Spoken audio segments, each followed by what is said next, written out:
He addressed her with easy civility, and twisted his head into a bow which assured her as plainly as words could have done that he was exactly the coxcomb she had heard him described to be by Lucy. Happy had it been for her if her regard for Edward had depended less on his own merit than on the merit of his nearest relations, for then his brother's bow must have given the finishing stroke to what the ill humour of his mother and sister would have begun. But while she wondered at the difference of the two young men, she did not find that the emptiness of conceit of the one put her out of all charity with the modesty and worth of the other. Why they were different, Robert exclaimed to her himself in the course of a quarter of an hour's conversation. For, talking of his brother, and lamenting the extreme gaucherie which he really believed kept him from mixing in proper society, he candidly and generously attributed it much less to any natural deficiency than to the misfortune of a private education, while he himself, though probably without any material superiority by nature, merely from the advantage of a public school, was as well fitted to mix in the world as any other man. Upon my soul, he added, I believe it is nothing more, and so I often tell my mother, when she is grieving about it. My dear madam, I always say to her, you must make yourself easy. The evil is now irremediable, and it has been entirely your own doing. Why would you be persuaded by my uncle, Sir Robert, against your own judgment, to place Edward under private tuition at the most critical time of his life? If you had only sent him to Westminster as well as myself, instead of sending him to Mr. Pratt's, all this would have been prevented. This is the way in which I always consider the matter, and my mother is perfectly convinced of her error. Eleanor would not oppose his opinion, because, whatever might be her general estimation of the advantage of a public school, she could not think of Edward's abode in Mr. Pratt's family with any satisfaction. You reside in Devonshire, I think, was his next observation. In a cottage near Dawlish. Eleanor set him right as to its situation, and it seemed rather surprising to him that anybody could live in Devonshire without living near Dawlish. He bestowed his hearty approbation, however, on their species of house. For my own part, said he, I am excessively fond of a cottage. There is always so much comfort, so much elegance about them, and I protest, if I had any money to spare, I should buy a little land and build one myself, within a short distance of London, where I might drive myself down at any time, and collect a few friends about me, and be happy. I advise everybody who is going to build a cottage. My friend Lord Courtland came to me the other day on purpose to ask my advice, and laid before me 3 different plans of Bonomi's. I was to decide on the best of them. My dear Courtland, said I, immediately throwing them all into the fire, do not adopt either of them, but by all means build a cottage. And that, I fancy, will be the end of it. Some people imagine that there can be no accommodations, no space in a cottage, but this is all a mistake.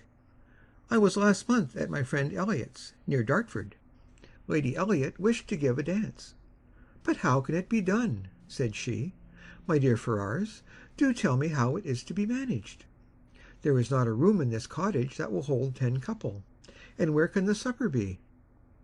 I immediately saw that there could be no difficulty in it, so I said, My dear Lady Elliot, do not be uneasy. The dining parlour will admit 18 couple with ease. Card tables may be placed in the drawing-room. The library may be opened for tea and other refreshments, and let the supper be set out in the saloon. Lady Elliot was delighted with the thought. We measured the dining-room, and found it would hold exactly 18 couple, and the affair was arranged precisely after my plan. So that, in fact, you see, if people do but know how to set about it, every comfort may be as well enjoyed in a cottage as in the most spacious dwelling. Eleanor agreed to it all, for she did not think he deserved the compliment of rational opposition. As John Dashwood had no more pleasure in music than his eldest sister, his mind was equally at liberty to fix on anything else, and a thought struck him during the evening, which he communicated to his wife, for her approbation, when they got home.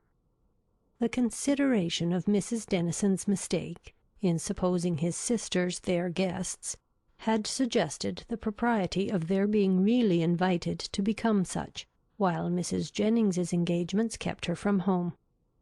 The expense would be nothing, the inconvenience not more, and it was altogether an attention which the delicacy of his conscience pointed out to be requisite to its complete enfranchisement from his promise to his father. Fanny was startled at the proposal. "I do not see how it can be done," said she, "without affronting Lady Middleton, for they spend every day with her. Otherwise I should be exceedingly glad to do it.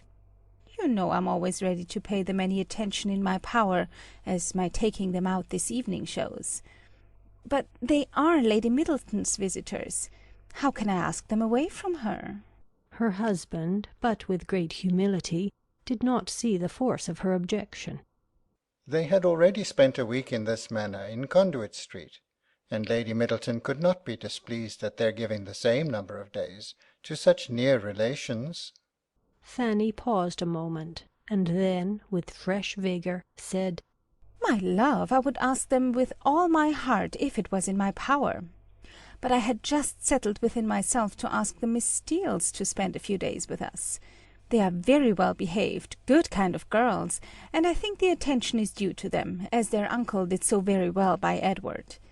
We can ask your sisters some other year, you know, but the Miss Steeles may not be in town any more. I am sure you will like them. Indeed, you do like them, you know, very much already, and so does my mother. And they're such favourites with Harry." Mr. Dashwood was convinced.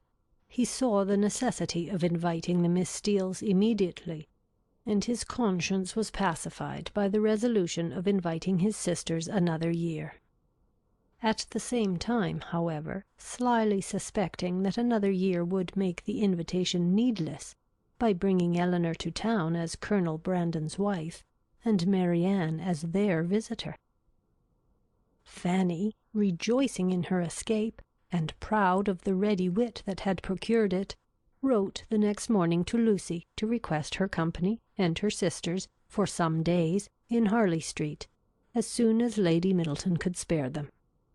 This was enough to make Lucy really and reasonably happy. Mrs. Dashwood seemed actually working for her, herself, cherishing all her hopes and promoting all her views. Such an opportunity of being with Edward and his family was, above all things, the most material to her interest, and such an invitation the most gratifying to her feelings. It was an advantage that could not be too gratefully acknowledged, nor too speedily made use of, and the visit to Lady Middleton, which had not before had any precise limits, was instantly discovered to have been always meant to end in 2 days' time. When the note was shown to Eleanor, as it was within 10 minutes after its arrival, it gave her, for the first time, some share in the expectations of Lucy. For such a mark of uncommon kindness, vouchsafed on so short an acquaintance, seemed to declare that the goodwill towards her arose from something more than merely malice against herself, and might be brought, by time and address, to do everything that Lucy wished. Her flattery had already subdued the pride of Lady Middleton, and made an entry into the close heart of Mrs. John Dashwood, and these were effects that laid open the probability of greater. The Miss Steeles removed to Harley Street, and all that reached Eleanor of their influence there strengthened her expectation of the event. Sir John, who called on them more than once, brought home such accounts of the favour they were in as must be universally striking. Mrs. Dashwood had never been so much pleased with any young women in her life as she was with them, had given each of them a needle-book made by some emigrant, called Lucy by her Christian name, and did not know whether she should ever be able to part with them.